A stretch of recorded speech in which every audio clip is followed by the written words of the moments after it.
session to all Manchester United fans today for winning Arsenal 3-2 at the Emirates. It was a pulsating game, but congratulations to Manchester United. They came out on top.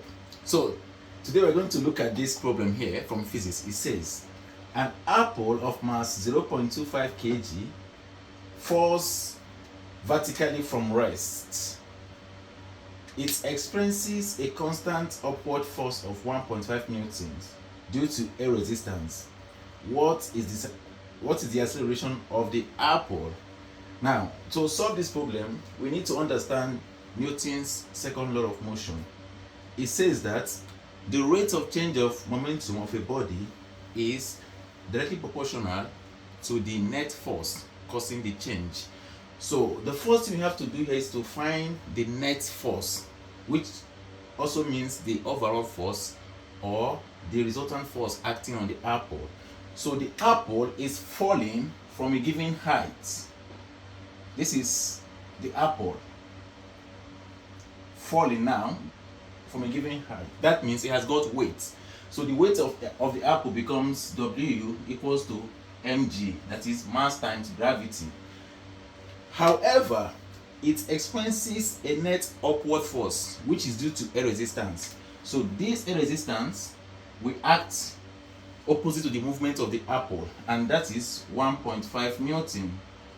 So we need to find the weight.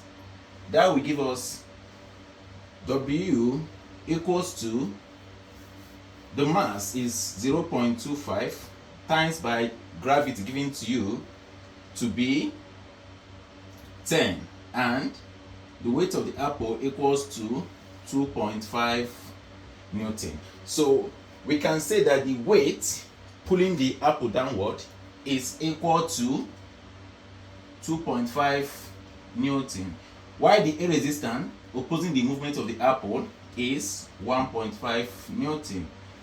Therefore, the resultant force or the net overall force acting on the apple becomes resultant force equals to the weight minus the resistance, which becomes 2.5 minus 1.5, and that will give us 1 newton. So the net force on the apple is now 1 newton. As soon as we have been able to find out this, we then use the second equation, Newton's second law of motion equation, that says that overall force equals to ma, that is force equals to ma, where m stands for the mass of the object and a is the acceleration we are looking for. Our net force, as calculated, is already 1, which then becomes equals to 0.25 times acceleration. So we are going to divide both sides by the coefficient of our acceleration, which is 0.25. Therefore, a equals to 1 divided by 0.25, and that will give us 4 meters per second squared.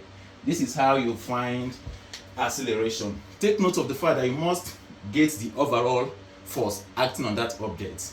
Okay, so it's safe to say that Newton's second law of motion is applicable whenever an object is falling from a given height, or if it is moving on a horizontal straight line. Thank you so much. I'll see you again next time. Bye.